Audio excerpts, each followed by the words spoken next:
Okay, looks like it's 4 o'clock, so we'll call the meeting to order. Roll call. Graig. Here. Maggie's excused. Rosemary. Here. Ann. Yes. And Maggie. Yes. Okay, can you please join me with the salute to our flag?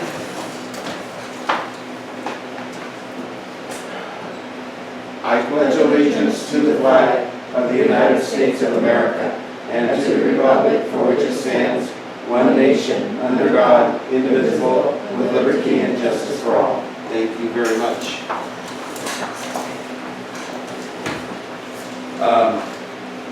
President, welcome everyone. I don't know if this is the appropriate time, but I want to clarify something. Max has been asking me to clarify how to get something on the agenda.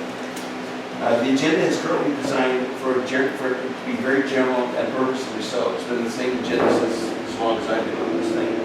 The reason is that it allows any of the board members to ask questions about finance during the finance section of the agenda, about the operation of the clinic during the clinic report, about the operation of Eden Valley during that report, about the operation of the district during the CEO's report. As you may recall, at the last meeting, Ann asked about whether or not the district was pursuing a possible funding mechanism on a proposed assembly bill. That was not specifically on the agenda, but it was an appropriate question to ask Ida. At the same meeting, Ida and I gave a report on the meeting with Kate McKenna about the potential upcoming MSR. That was also not specifically on the agenda. It was appropriate for us to report it, even though it was not specifically referenced in the agenda. At an earlier meeting, Max asked that as part of the finance report, that a breakout of professional fees be provided. Well, that was not specifically addressed on the agenda. Brent provided that information at the next meeting. If anyone on the board wants specific information, all he or she has to do is ask that it be provided, and staff, as time permits, will provide that information. However, this should not be used as an I got you tactic to get you either a board member or a staff member unprepared. This is not that is not a good faith effort to promote the interests of the board. But anyone, I want to make sure that's been the format of the agenda since I've been on the board. I don't know about you, Ann. Yeah. But anyway, so if there's something that you want specific information on the next board meeting, ask them to be part of the agenda for the next board meeting. As long as it's something that's appropriate for the board. If it's something being personal or something else, there's obviously another form for that. But anyway, okay, but I already expressed that to Max earlier when he came to visit me at the farmer's market last week. So I wanted to make sure that was presented to everybody, okay? Any questions on that? Okay, welcome. Number item 6, approval of the minutes from last meeting. Does anyone have any suggestions? Oh, mission statement. I'm so sorry, Rosemary. You're gonna fire me. Oh, shoot. It's on the front. It's on the agenda page. Where is it? Number 4. Page 4? No, number 4, item number 4 on your agenda. Oh, it's there, okay. Our goal is to anticipate and provide services to meet the healthcare needs of the people we serve. Fantastic. I apologize, Rosemary. Okay. Item 6, the approval of minutes. Anyone have any additions or corrections to the minutes as they were made? I move the minutes be approved as mailed. I have a motion on the floor from Rosemary. Yes. And seconds. Okay, I have a motion second. Roll call vote. Graig. Yes. Rosemary. Yes. Ann. Yes. And Michael. Yes. Okay, public comment. Members of the public are welcome to participate in the meeting of the board. Comments of the public will be accepted during the public comment portion of the agenda. No action or comments will be taken by the board members on matters not on the agenda. When the board president recognizes a member of the public for all comments, such comments shall be limited to 3 minutes or less at the discretion of the board president. We will respectfully listen to you, but we want you to respect our time limit. We will like a calm presentation so that the importance of what you're presenting is not overshadowed by the manner of the presentation. Does anyone have any board comments? Yes, ma'am. Good evening, board members. 3 minutes is to address the issues. I have a speech, but I will address the issues of harassment. Hostile work conditions is not enough time. Everybody on the board has received the letter that I emailed out stating my claim. Today is not for me to speak about myself. Today is to speak out and represent my staff members and my clinic, and my former clinic. My name is Alicia. I was the former clinic manager. I experienced hostile working conditions, blackmail, conspiring to rid my clinic of Steve's favorites. I did not understand what that meant until the 5th and 6th month of operating the clinics. Ida and Charisma made it very clear who they were to me and what I needed to slowly start doing. I refused and I started fighting back, and here I am today for those actions as your former manager. I apologize to the following: Lucy, Julie, Oscar, Dr. Gamboa, Maria, and Michael. I apologize and I'm sorry that those actions were made against you. I was wrongfully fired from my position on August 2nd. The clinic providers were told on August 3rd that I left the practice to go back to Stanford Hospital. Not the case, which was a lie. I was fired 2 days before my birthday and later found out that my staff got me a cake and a birthday card that I did not get to enjoy and was taken from me. I have over 10 years of education, 5 medical degrees, and over 20 years of working in the healthcare setting. My staff is underpaid, less than McDonald's workers. McDonald's starts at $18, $19 an hour. We are starting our employees at $16.50. My former staff would come forward, but they will not because they are afraid that they will be fired by Ida and Charisma. Or should I say, Veronica, the new office manager, will be told by Ida to fire them, and Charisma will write up their termination paperwork. Staff and providers are afraid of losing their jobs. Ida has closed the doors to what you are able to see and does what she wants and tells you what she thinks you need to know. Ida is not your boss, you are hers. She reports to you. She is supposed to... Hands up. Thank you very much.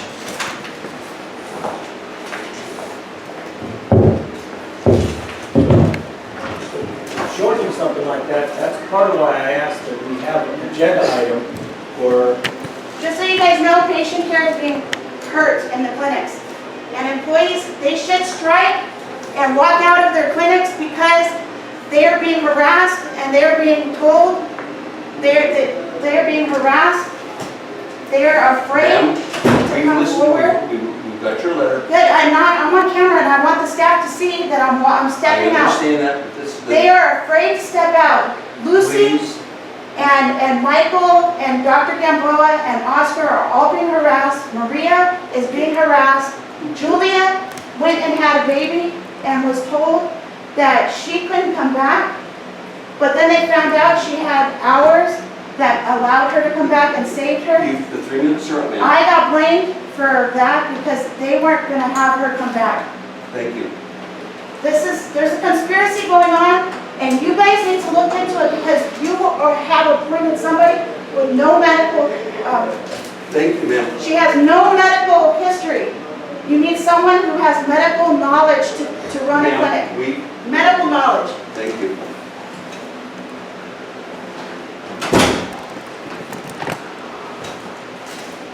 Max, in response to you, that's why we have a personal session tonight.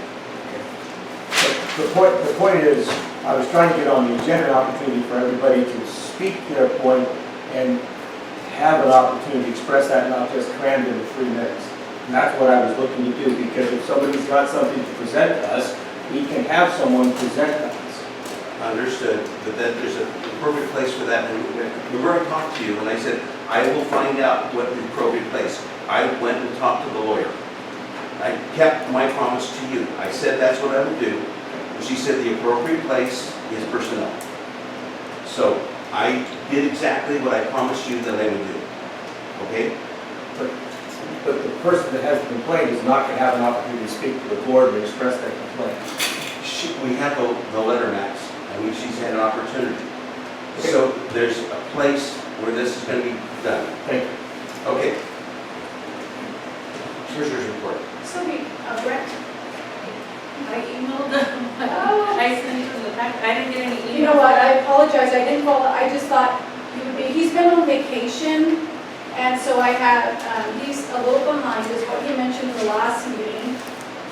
Okay, so I will, you guys have in your packet, so let me see which one we got. Page 10. Page and You know, he's real busy because we had an extension, the It's- farmers had an extension, so Well- he's getting that out now. And so did all the Because people. this week, Oh. this week, he was busy getting And so did all out the the extensions. individuals. Yeah. Okay, so he was able to provide you a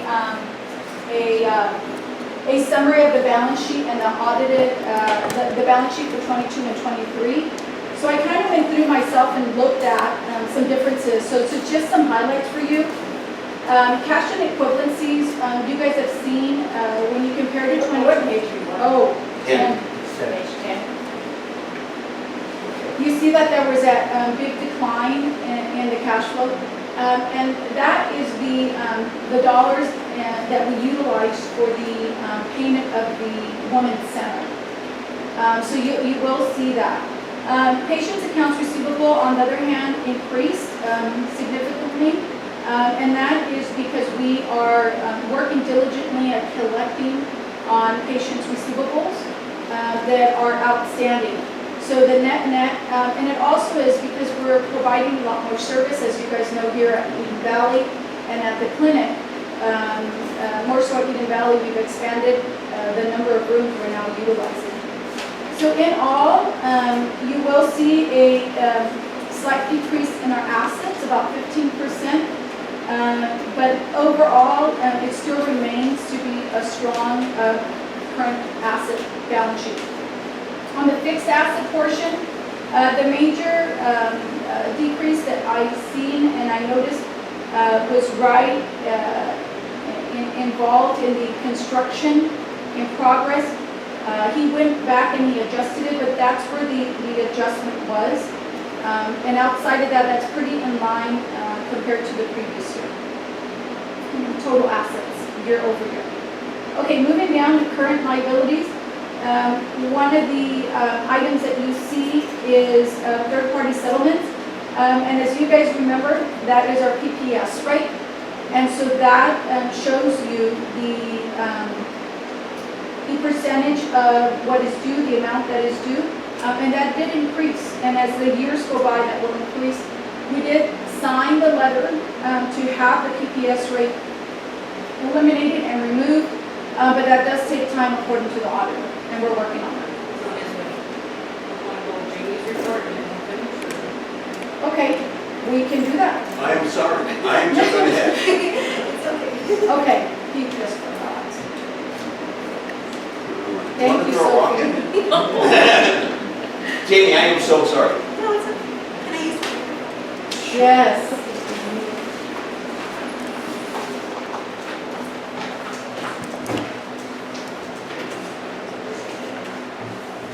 Hello, District Board. I have a few items to discuss that are in my Communications Coordinator report. So in the beginning of the month, on August 3rd, Ida, myself, and some of our volunteers assisted with the back-to-school barbecue lunch for our entire Soledad Unified School District staff. We did this to help support the Soledad Rotary Club as well as give back to our educators and community. We will also be supporting the Women Empowerment Resource Fair that will be hosted by Soledad Rotary as well on Saturday, September 16th at Soledad High School by recruiting our own volunteers as part of our volunteer coordinator role for this event. The next item is that myself and the Gala Planning Committee have been busy planning for an Evening Under the Stars, which is our Gala 75th anniversary event. This will be taking place, as you all know, next Saturday, September 9th, from 5:30 to 9 p.m. in Eden Valley Care Center, Rosie's Garden. So thank you to all of our board members who have already RSVP'd ahead of time.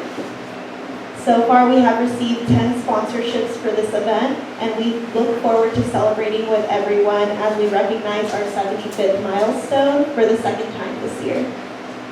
Last month, our staff celebrated Rodeo Week from July 17th through July 21st. So everyone had a fun time dressing up in their best rodeo outfits, and they got to play games like bingo and guess the piñata weight.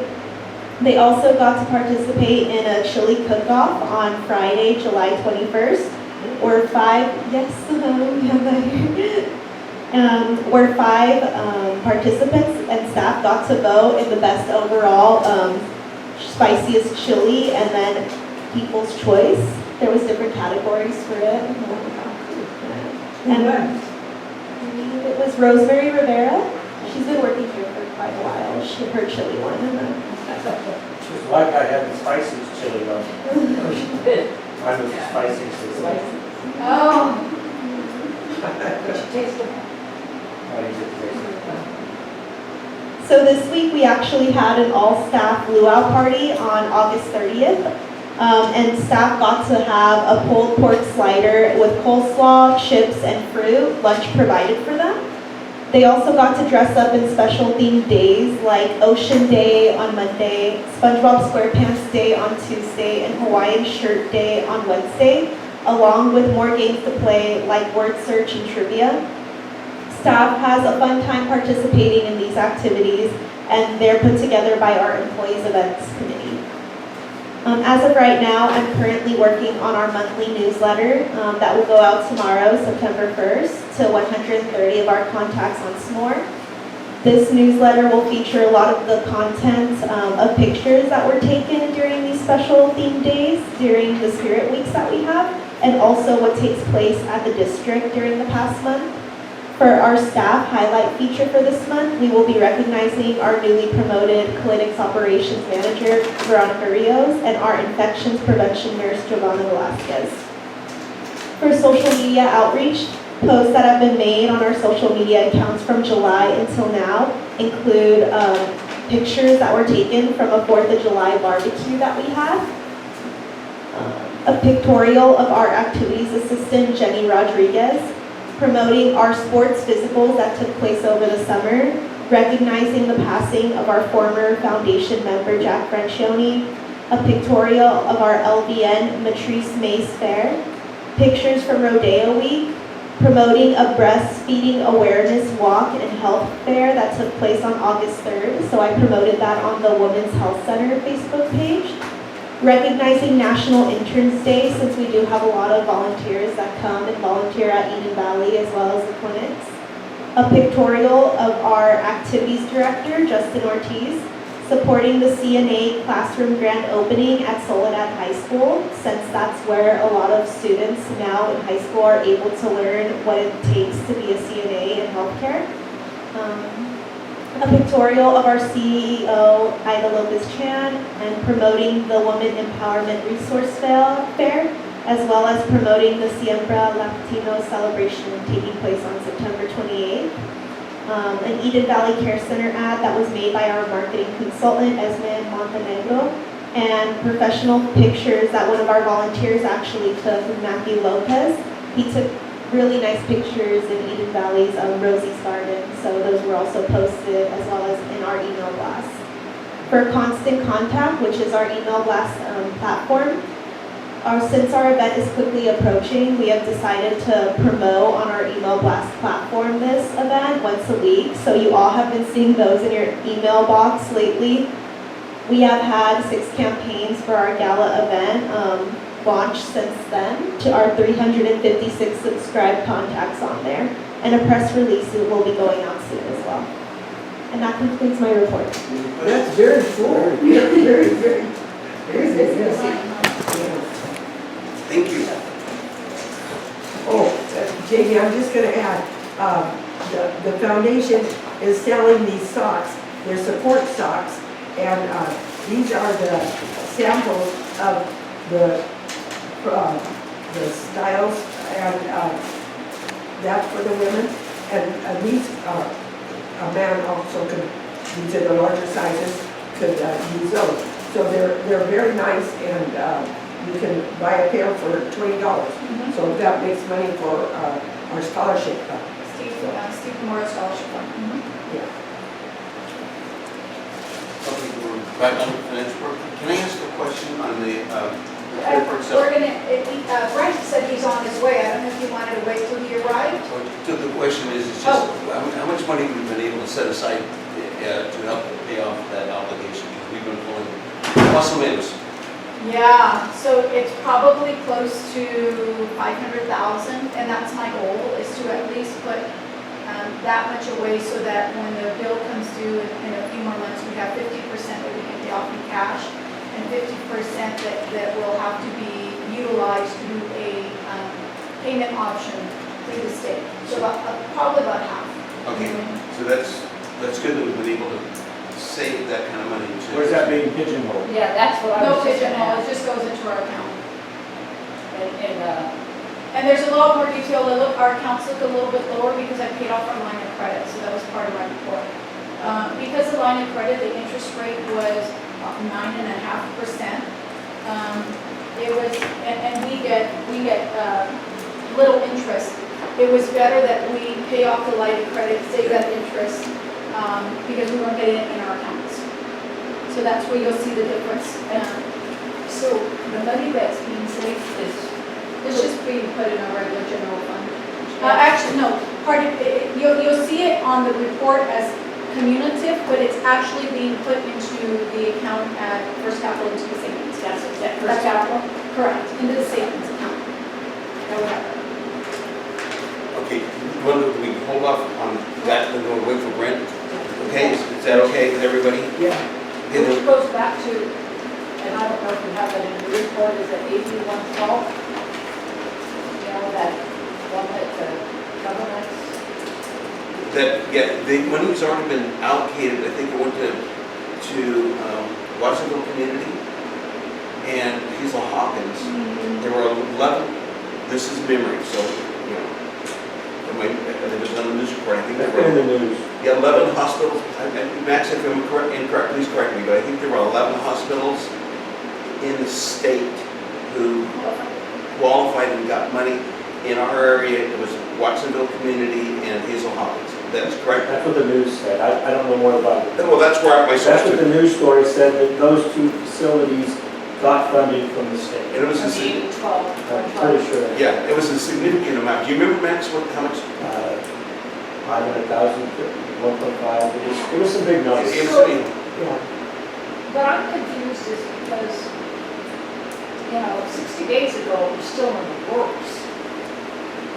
all you know, all Max and I know is what was on the news. I'm sorry. And, you know, it's, you know, I don't think that the application process has closed. No, I think they had, I don't have the notes in front of me, but they had significant dollars. It was either I still think there's money there. They may have been, I don't know the facts. The news story made it sound like they decided and that's who got the money, but I don't know more about it. those two hospital districts might have, you know, like maybe have been in serious trouble. They wanted to get That's some what money. Hazel Hawkins was filing for, on the verge of filing for bankruptcy. They haven't already filed. Yeah, and Watsonville Community was having trouble too. So I think it may have been, you know, let's get some money out to them so they can continue to exist. And maybe I did the next meeting you can report on what the status is on that and find out from one of our reps. Absolutely. There's also been a lot in the news about PPS settlements, and that if you kept your employees working during the COVID, there's some substantial reimbursement. And other than one website I started looking at, I don't know more about it than that, but it sounded like there are several law firms that are saying, contact us, we can help you get significant money, and I don't know. I asked Ida about that probably 3 months ago, and she had already checked into it, and I don't know. Yeah, and all of it's a ploy. They want you to use their firm, so they. It's a class action lawsuit. Yeah, so we don't qualify. So It is for businesses, not for agencies. Oh, yeah. Anyway, thank you for raising that, but I just know it's lawyers trying to make money, so you pay them and they go out and try to make you some money. yeah. Okay, so we'll wait for the budget. No, and do you want to do the budget review with We Brent? can wait for Brent, yeah, since Okay. he's on his way. Okay, so district report?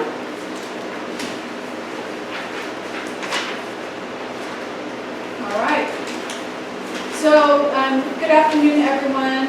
I hope everyone enjoyed their time off this summer. It has been a great time at the district with lots of birthday celebrations, baby showers, student volunteers, rodeo week, chili cook-off, and a district leadership team retreat we had late in July, and a Hawaiian luau, as you heard Jamie mention.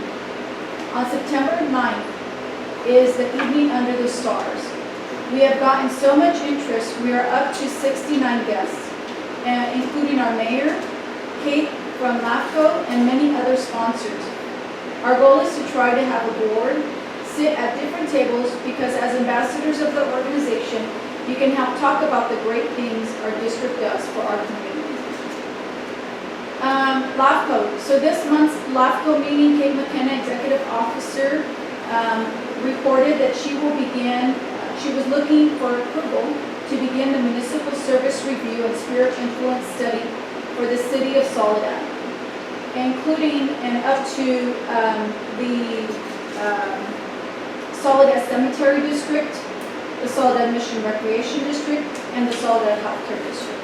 It's going to be the 3 special districts, not the city. We recently were there. It was previously first, and we reported on this, I think, at the last meeting.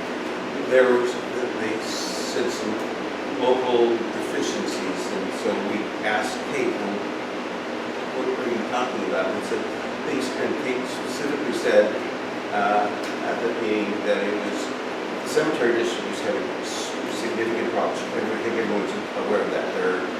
And they were looking at a way, doing the MSRs, to see if there was a way that they could work with, provide share services or try to some way to help them out. And they've approached the city to see whether or not they can help them out.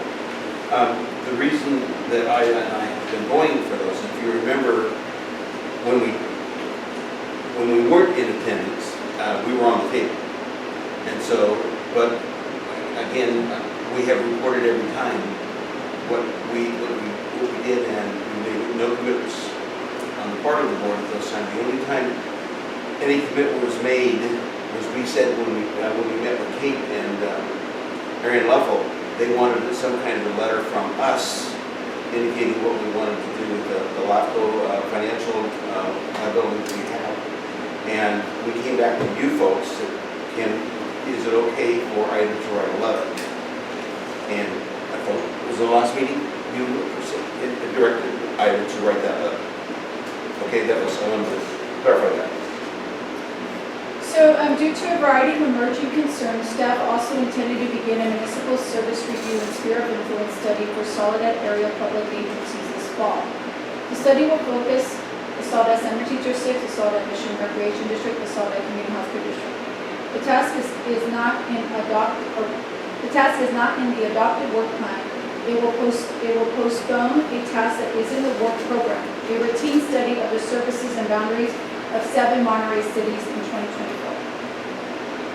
A copy of the LAFCO letter from the executive officer, Kate McKenna, was included in your packet. We will work closely with LAFCO team to collaborate to come up with programs we can adopt to support our growing organization. Many may be increasing tax base, real estate impact fees, or bonds. Let's see. And then Graig already talked about the meeting that we had before with LAFCO. Any questions on that? Okay. Next, Soledad Unified School District. So I was invited to speak at Soledad High School. They've established a CNA classroom. The students of Soledad High School will now have an opportunity to learn what it takes to be a CNA. On August 1st, I attended the classroom grand opening and the unveiling and said a few words. And this is an exciting time because, as you guys know, the high school really focuses on giving our students an opportunity to learn and train, so potentially to come into the workforce. So they have this workforce training programs. So they've added the CNA program. The room itself had beds, so it looked like a kind of like a clinic room. It had 2 fake bodies or thank you, Max. It had 2 fake mannequins. They had the bathroom, so they can go practice in the bathroom. So they really try to make it as realistic as they could so that the students who were training can have the full experience. In addition to that, I shared with them that we can support them with maybe on-site training. And so they were really excited about that. Got to meet the teacher, got to meet all of the other folks that were involved. So that's awesome for us, especially because we have on staff about 34 CNAs, so we always need a good CNA. In addition to that, they reached out to me because after 15 years, a CNA program is coming back to the Soledad Adult School. Mr. Pinedo has reached out to me to collaborate between our agencies to help complete their field training. In class, the adult students will learn the theory, soft skills needed in healthcare and patient care. This will be a career change for adults whose average age is about 25. The Salinas Valley Adult Consortium, composed of Soledad, Gonzales, and Salinas Adult Schools, applied for funding and got a $300,000 grant, which each school will receive about $100,000 a year. So again, we will support them and contribute so they can have hands-on training in our facility. Flu Clinic. For the past 3 years, we have partnered with Monterey County Health Department, Soledad Unified School District, and Hartnell College to host a flu and COVID clinic. This will occur sometime between October and November. In the past years, we have administered over 400 vaccines and COVID. And that happens at the middle school. Full service school grant. The full service community schools program provides support for planning, implementing, and operation of full service community schools that improve the coordination, integration, accessibility, and effectiveness of services for children and families, particularly for children attending high poverty schools, which our schools are one of those, including high poverty rural schools. We've supported the school district and have signed an MOU along with the City of Soledad, Sun Street Centers, Building Healthy Communities, Monterey County Behavioral Health for this program. Cal OES Public Safety Power Shutoff Generator Grant. So as you guys remember, as you guys were aware, we were not able to conclude the generator project due to lack of funds and timing and getting the actual generator. There just wasn't any. The estimated project was going to cost $746,976, which increased substantially after COVID. When we started this project back in October of 2020, we got awarded following March of 2021. Due to the delay in getting materials needed to complete the project, including the generator, we were not able to meet the time allocated as set forth by Cal OES. Myself, Howard Cho, architect, accounts payable, worked together to prepare a report to Cal OES to show them that we utilize the funds in other ways. As a result, out of the $300,000 grant, we had to return $42,568 and the rest remained with us. And Brent and I actually estimated that in our budget, and we estimated about $50,000. Continuity of the medical services are so important. When we don't have the power, we have the risk of losing valuable vaccines and seeing patients. This will be a future project we need to revisit when funds become available. What else? SB 525 is a minimum wage healthcare workers bill, which would create a statewide healthcare worker minimum wage. Made it to the Assembly and Employment Committee on Wednesday, July 12th. Since making it to the floor in the Senate, the bill has been amended only once, removing waste management workers. It has since got traction for approval from California Healthcare Associations, looking like it will be more likely approved in September. What does that mean? That means that anybody who has involvement in a healthcare. So if they come in and they, let's say our IT person, we have to be responsible for making sure that there's a minimum wages being met. Minimum wage call. It's in the talks right now. It's pretty significant. I want to say it's anywhere from like $18 to $20. So anyone who steps into healthcare, any person, it doesn't matter who that individual is. The backside of that is that there is no financial support. It would be up to all of us agencies to support that increase. And then in addition to that, what they're going to try to do is do a step-in process and maybe get it so that it comes in a course between now and 5 years, maybe 7 years. But the reality is it probably won't happen. It probably will start coming to fruition in the next 2024. So that will be something that we'll have to account for and budget. And What's the minimum wage today? good question. I can't remember off the top of my head. I think it's like Yeah. 15.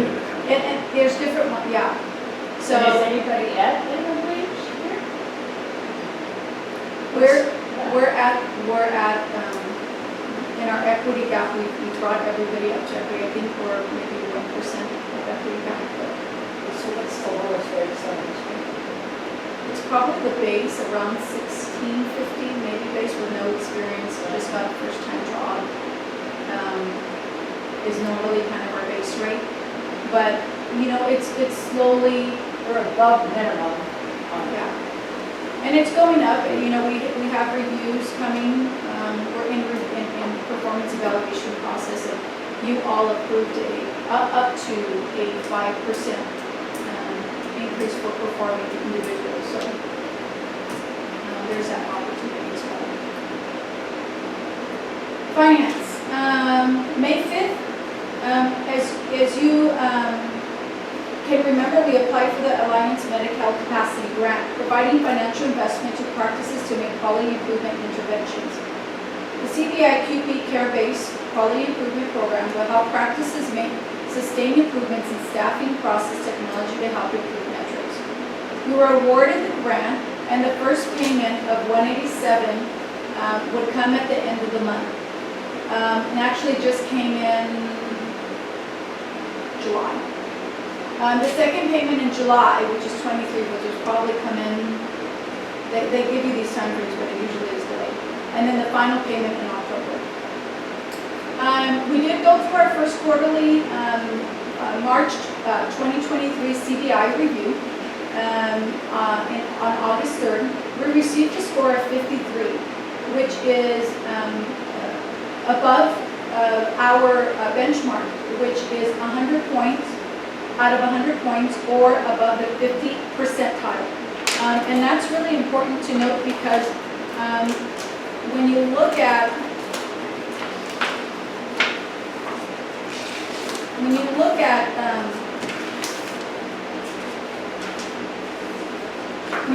where our peers lie on this report, they're at 41.8.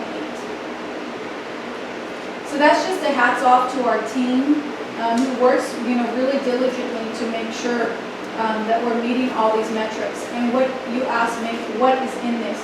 So we have to have quality care measures include, and it changes every year for CCAH, BMI assessment, child and adolescents. It is breast cancer screening, which we're exceeding. BMI, we're at 77, so the metrics is 79 for close. Cervical cancer screening, which we're at the 75th tile, we passed that. The breast cancer screening, and you know what, you guys, we now have the Women's Center. So hats off to our organization. We're surpassed the 90th percentile. So that means we're making a difference in our community and helping the women in our community. How does that equate to the CBI refund? So it equates is if you are at least at the 50 percentile, you're more than likely to get more of the dollars that are available. They don't give you a breakdown now. I remember in the past, we got like 281,000 one year. And then the next year, we got like 80,000. They don't No, break we've that. always, to your question, so in years 2013, we got 304. In years 2014, 247. In year 2015, 448. In year 2016, I don't know what that was about, it was 46,000. In year 2017, 615. In year 2018, 395. In year 2019, 319. In year 2020, 358. And in year 2021, 280. So I think we're on track. So what you probably heard was we get little payments here and there, but it's a cumulative for the year.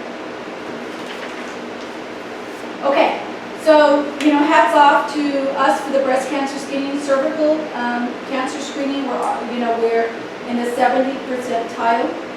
Child and adult, adolescents, child, we are at 53%. We are above the 50 percentile. Diabetes, HbA1c, poor control. We are at 22. That's an area for improvement. So we have to improve on that. And that's where the dietitian comes in. Those food boxes come in. Those are all incorporated in trying to bring that up. Immunization adolescents, we are past the 50 percentile. Immunization children, we are past the 75 percentile, almost hitting the 90th. The well child visits, in the first 15 months, I don't know if you guys are aware, you have to see them 6 times in order to qualify for this metric. This is tough, really tough. We are at 47, so we're below the 25th. But we just had a clinic this Saturday, that was our focus. So we're making deliberate strides. The team is working really hard, making deliberate strides to make sure that we improve. So we'll have another meeting, soon to go over our quarter that just passed.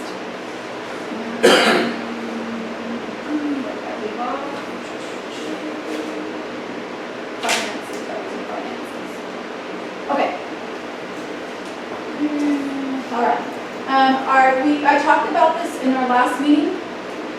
Our 12-month revolving line of credit with First Capital Bank is in the process of being renewed. I reached out to the bank. They were waiting for our fiscal year in 6/30/23 financials, which I've delivered to them. Thank you, Brent, for getting that completed. It is currently in underwriting with the decision by the end of next month. So we should have documentation to sign that, and once we do, you guys will have a resolution to approve that. I also mentioned to you guys earlier that we paid off the balance of the line of credit, $250,000. Interest due was high. It was at 9.25%. But that's not to say if we need that, it's available, which is good. It's accessible, but we can use it and pay it back when we need it. At this moment, we paid it off. Hence the reduction in our cash. I used that to pay off that balance, $250,000 plus interest. Computer upgrades. So we have nearly 40 computers that are 5 to 10 years old. There was never a plan initiated for the replacement or upgrades of any of our computer equipment since I got here. And so it always has been part of my plan to start that process. So we have initiated the plan to replace 5 each quarter to minimize the burden of the cost and not overwhelm the staff with the upgrades that take time to implement. So we're going to do about 5 a quarter. Where? I mean, is it Their now, laptops, is it the clinic? everywhere. The whole campus? We just take the oldest one, the 5 oldest, and here's what I did the other day. So there was Where are the 5 oldest? they're all over, their front office, nursing staff, the foot doctor, they're just all over. It's not the software, it's the hardware. It's the hardware. Yeah, there was never a plan established to make a replacement, so I had a deliberate plan now, and we'll do it over time. And so Where is it? Computers. so we work with our IT department to help source those at their cost. Who's the IT department? Shane Cromer, Mitchell's Technology. They're not here, they're outside. It's a vendor. We outsource it. Well, it's been like that. He's been here for many years. So like the other day, we had an individual who their computer just didn't work. So instead of replacing one that's kind of still working, it's just old, we replace that person's. So we have to make those calls, you know, as we go along. But at least to let you guys know, we have a plan put in place. We have a new clinic manager, Veronica Rios. She's not new to our organization. She's been with us for 16 years. I'm really proud to have her be part of this leadership team. She started as a CNA at Eden Valley, and she went back to school in 2009 to become an LPN. And in 2019, she graduated as an LPN and became our care manager at the clinic. And in 2021, she became our clinic supervisor. And then most recently, she became our clinic manager. And all while working at the district for the last 16 years. So she could have come to the meeting. Yeah, but at this moment, she's really inundated with, you know, imagining trying to wrap her hands around a new position. So that's the goal. So in celebration, we do have one anniversary, and that's Yvonne Martinez is in our HR payroll assistant, and she's been with us for 1 year of service, so we celebrate her as well. Let's see. Okay, let's move on. All right. So we joined forces with the Soledad Rotary Club, and I want to give you each one of these copies. Yeah. Let me see.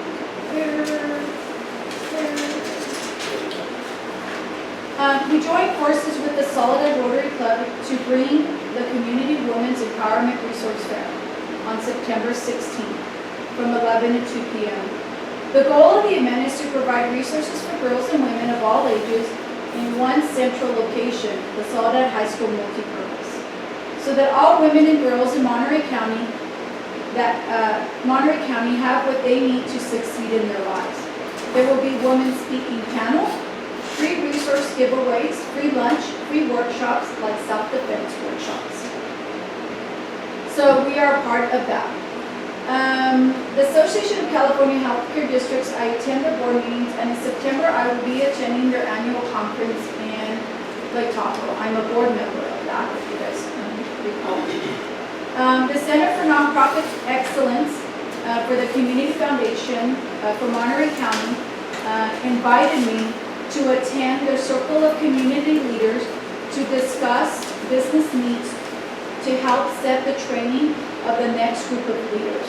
And that was a really rewarding meeting. I got to meet other local agencies, and a lot of their stories similar to ours. There's a lot of challenges and struggles that they're all facing, financial, as well as needing more support in their departments such as IT and technology, human resource.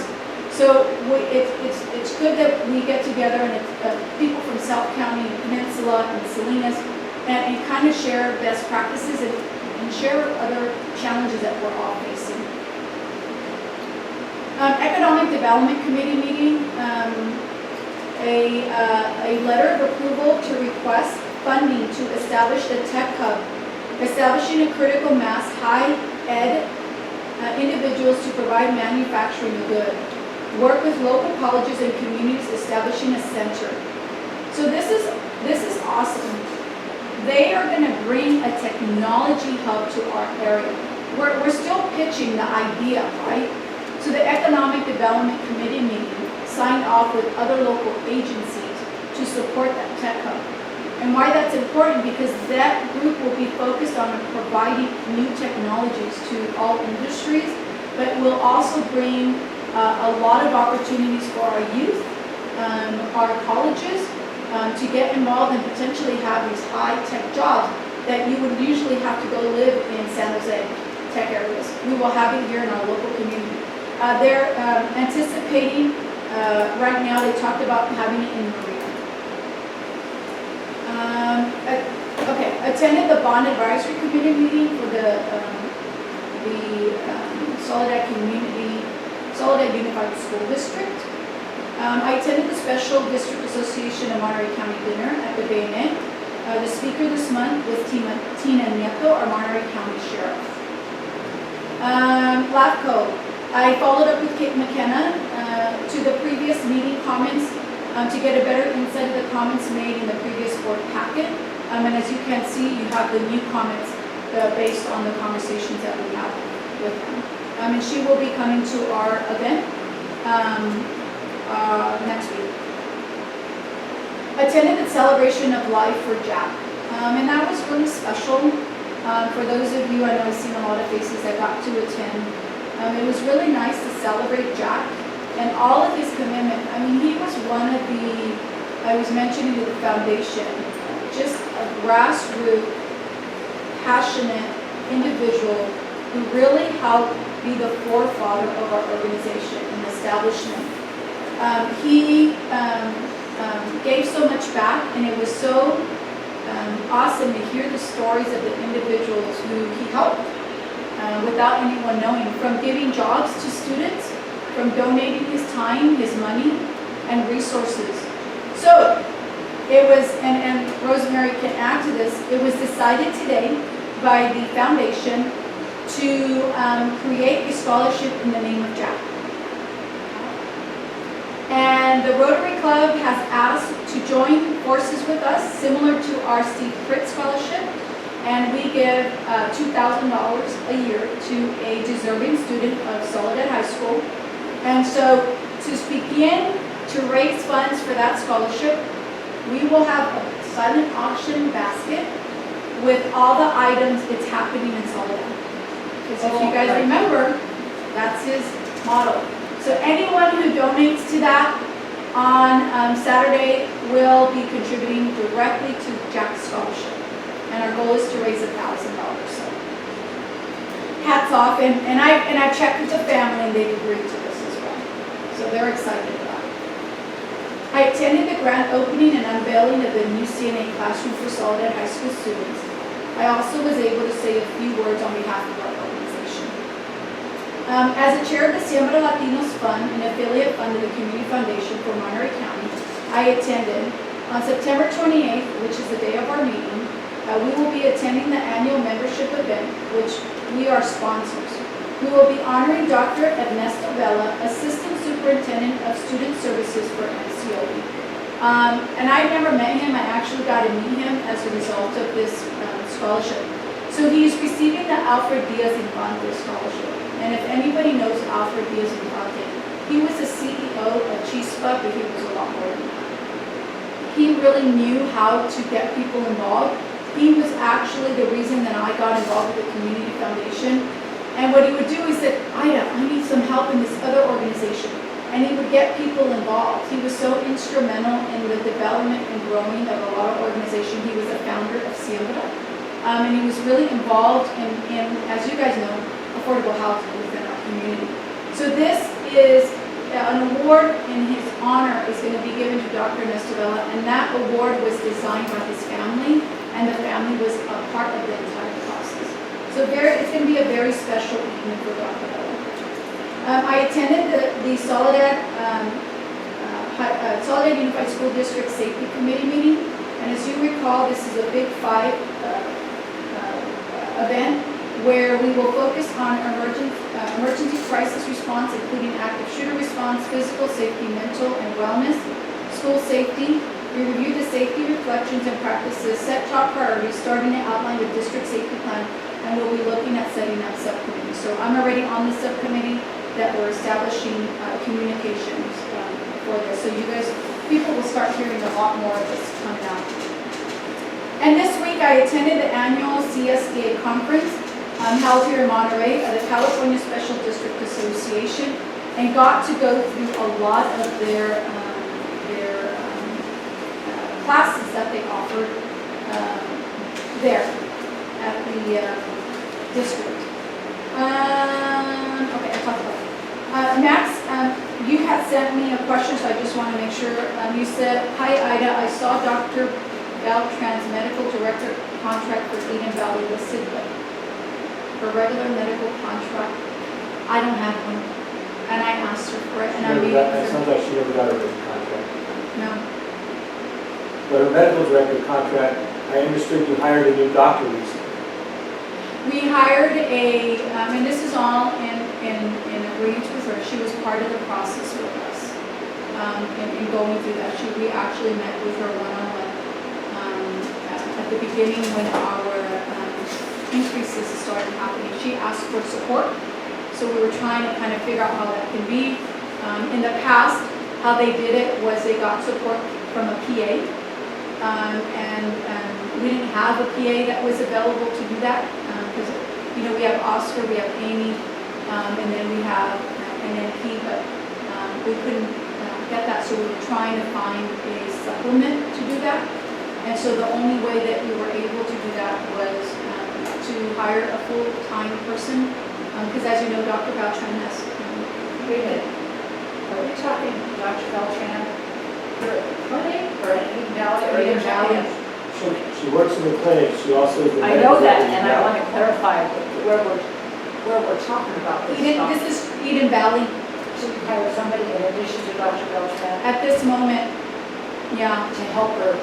Yeah, so she pitched to us another PA, and when you look at the cost of that, and you look at the timing, we weren't going to get the coverage that we needed. And as you guys know, at Eden Valley, there is specifications of when a report needs to be done, and a lot of the reporting wasn't done in a timely fashion, which can be an issue.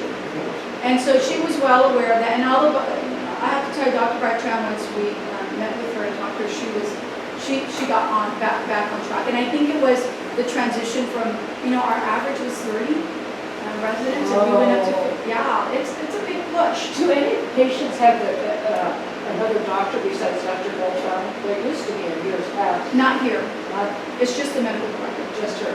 And so we were able to get some support, and they're both working now. Both of them are working.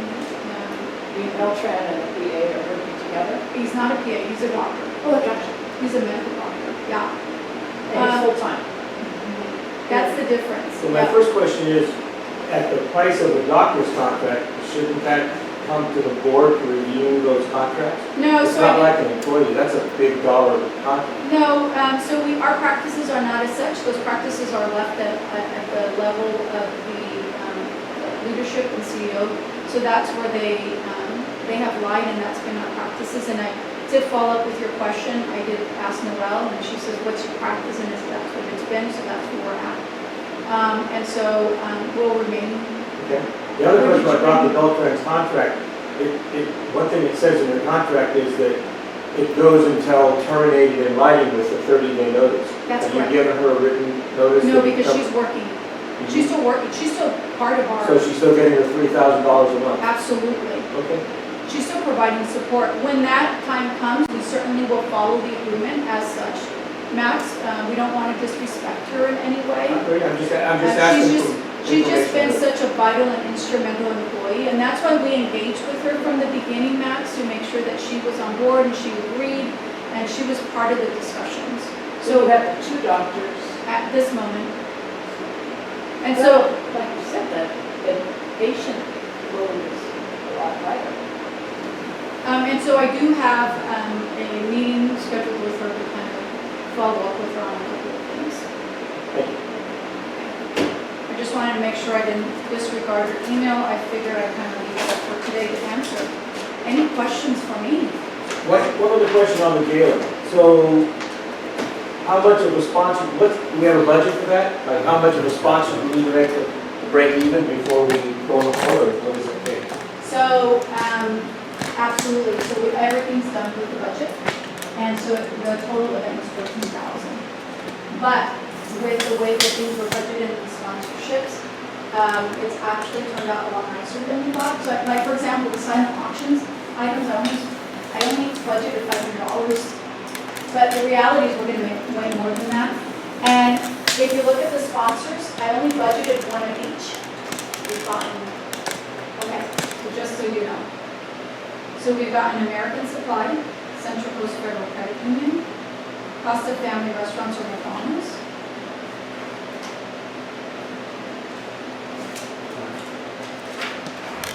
Here we go, California,